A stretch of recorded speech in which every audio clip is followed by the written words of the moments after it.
निपटने के लिए एक शक्ति प्रदान करती है। राजनीति में या सार्वजनिक जीवन में घुसे हुए ड्रग माफिया हो, माइनिंग माफिया हो, कैटल माफिया हो, फॉरेस्ट माफिया हो, इन सब का उपचार आदिशक्ति मां भगवती जगत जननी की शक्ति है और उस शक्ति की प्रतीक है भारतीय जनता पार्टी। भारतीय जनता पार्टी। बहनों और भाइयों, मैंने अपने पहले संबोधन में आपसे राम राम के संबोधन के साथ अभिवादन किया था। याद करिए, अभी आपके प्रत्याशी पंडित राम कुमार गौतम जी ने भी आपसे यही कहा, राम के बगैर भारत के अंदर काम नहीं चल सकता। राम हमारे रोम रोम में है, रग रग में है, हमारे प्राणवायु हैं, राष्ट्र के प्रतीक हैं।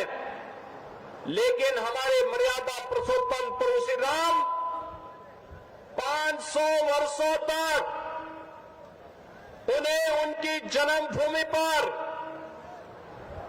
वहां पर जन्मभूमि पर प्रभु राम को विराजमान करने से वंचित किया गया। इसका अपराधी कौन है? जब देश गुलाम था, बहनों और भाइयों, उस कालखंड में हम मान सकते हैं कि उस कालखंड में जब देश गुलाम था, हम मान सकते हैं उस कालखंड में मुगल नहीं चाहते थे, अंग्रेजों का शासन आया, अंग्रेज भी नहीं चाहते थे। लेकिन 1947 में तो देश आजाद हो गया था, कांग्रेस के हाथों में सत्ता आ गई थी, देश में भी और उत्तर प्रदेश में भी सर्वाधिक समय तक कांग्रेस को शासन करने का अवसर प्राप्त हुआ था। लेकिन बहनों और भाइयों, राम मंदिर की समस्या का समाधान करने की बात तो दूर, राम मंदिर के निर्माण में बाधा पैदा करने का कार्य ही कांग्रेस ने किया था। और इसीलिए मैं बार बार कहता हूं, इस देश के अंदर लड़ाई सांप है।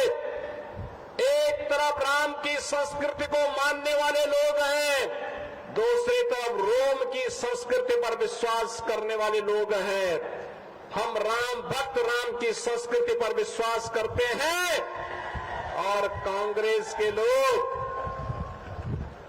जिन्हें राम जन्मभूमि पर प्रभु राम लला के 500 वर्षों के बाद विराजमान होने का कार्यक्रम अच्छा नहीं लगता। वे अच्छा इसलिए नहीं लगता क्योंकि वे रोम की संस्कृति पर विश्वास करते हैं, राम की संस्कृति पर नहीं। और इसलिए बहनों और भाइयों, इसलिए उन्हें राम, भगवान राम और कृष्ण का कीर्तन उन्हें अच्छा नहीं लगता, उसको नाच गाना कहते हैं। जाकी रही भावना जैसी, प्रभु मूर्ति देखी तिन तैसी। इन्होंने भगवान राम के प्रति जिस प्रकार के शब्द कांग्रेस कह रही है, यह कांग्रेस के भ्रष्ट होने का सबसे बड़ा प्रमाण है। बहनों और भाइयों, अयोध्या में 5 सदी के बाद, 500 वर्षों के बाद अगर यह पवित्र तिथि आई, जब 22 जनवरी 24 को प्रधानमंत्री मोदी जी के कर कमलों से रामलला का विराजमान हुआ, तो इसमें भारत की न्यायपालिका की ताकत का एहसास तो देश और दुनिया ने देखा ही। लेकिन साथ साथ बहनों और भाइयों, साथ साथ डबल इंजन की सरकार बड़ी से बड़ी समस्या का समाधान कर सकती है, यह भी साबित होता है। याद करिए, आपने 2014 में मोदी जी को आशीर्वाद देकर के प्रधानमंत्री बनाया।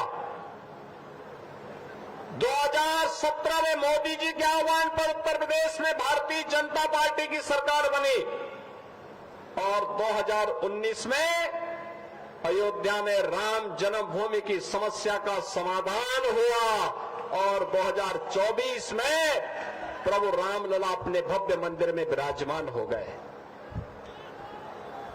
डबल इंजन सरकार की ताकत का एहसास है। अयोध्या में रामलला विराजमान हो गए और कश्मीर में आतंकवाद की जड़ धारा 370 सदैव के लिए समाप्त हो गई है। बहनों और भाइयों, ये धारा 370 कांग्रेस की देन है। हमारा हरियाणा का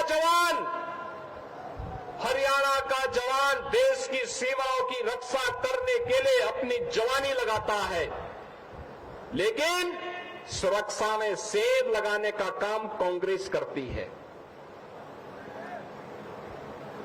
जवान वहां लड़ता है देश के लिए, लेकिन समाज को जाति के नाम पर, क्षेत्र के नाम पर, भाषा के नाम पर, मत और संप्रदाय के नाम पर बांटने का पाप के कांग्रेस करती है।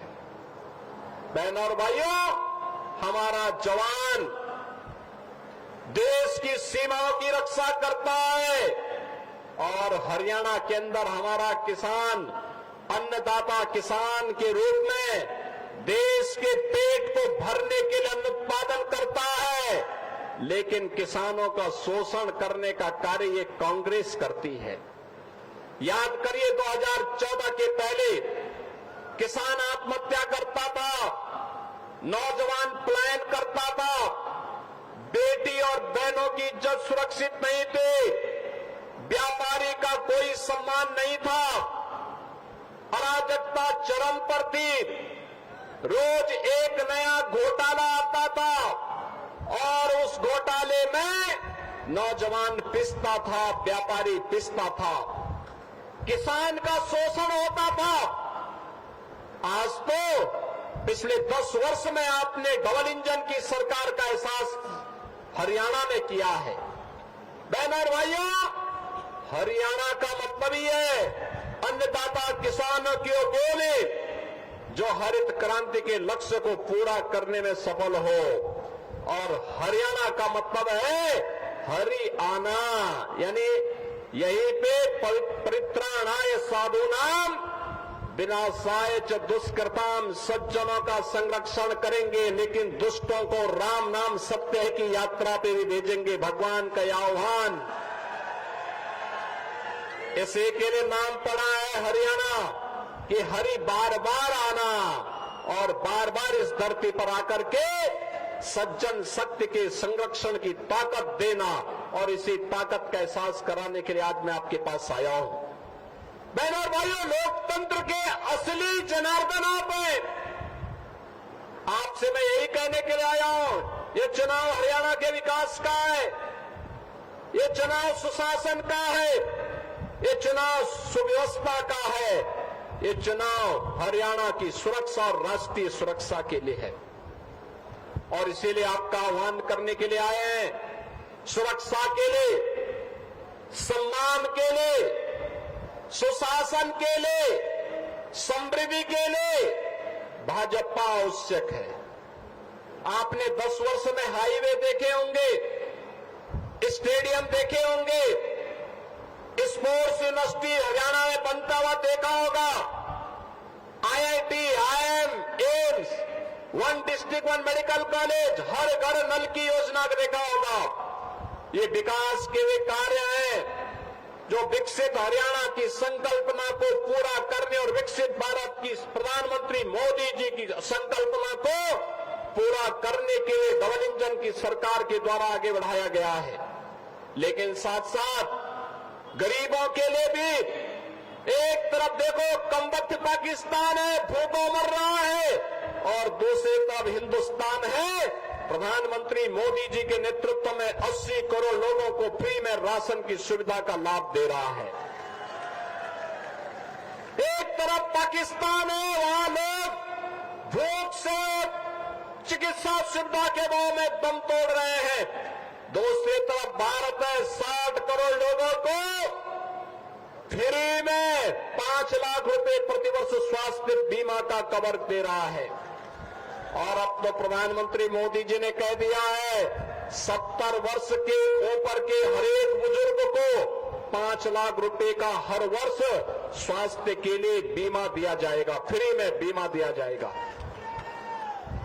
बहनों और भाइयों, 12 करोड़ किसानों को किसान सम्मान निधि, 12 करोड़ घरों में शौचालय का निर्माण, 10 करोड़ गरीबों के घर में उज्ज्वला योजना का रसोई गैस का सिलेंडर पहुंचना, एमएसपी 24 जींस पर एमएसपी का लाभ अन्नदाता किसानों को देना, 4 करोड़ गरीबों का मकान बन जाना, प्रधानमंत्री आवास योजना में आवास बन जाना, यह गरीब कल्याणकारी योजनाओं का लाभ आज समाज के हरेक तबके को किस रूप में प्राप्त हो रहा है, इसका एहसास ये डबल इंजन की भाजपा की सरकार ने 10 वर्ष के अंदर कराया है। लेकिन बहनों और भाइयों, ये कांग्रेस क्या कर रही थी? झूठे अफवाह फैलाती है, झूठे अफवाह फैलाती है। ये वही कांग्रेस है जिसके समय में मिर्चपुर की घटना घटित हुई थी। ये वही कांग्रेस है जिसने बाबा साहब भीमराव अंबेडकर का अपमान किया था। ये वही कांग्रेस है जिसने दलितों का, महिलाओं का, बेटियों का अपमान किया था, जिसने किसानों को आत्महत्या करने के लिए मजबूर किया था। ये वही कांग्रेस है जिसने भ्रष्टाचार के कारण नौजवानों के जीवन के साथ खिलवाड़ किया था। ये वही कांग्रेस है जो आपकी आस्था के साथ खिलवाड़ करती है। ये वही कांग्रेस है जिसने विकास से आपको वंचित किया था।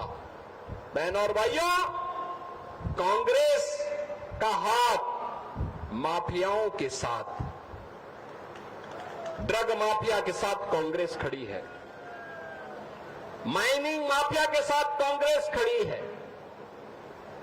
कैटल माफिया के साथ कांग्रेस खड़ी है, वन माफिया के साथ कांग्रेस खड़ी है, ऑर्गेनाइज क्राइम में लिप्त माफिया के साथ कांग्रेस खड़ी है। और इसीलिए माफिया का उपचार केवल भाजपा है, केवल भाजपा।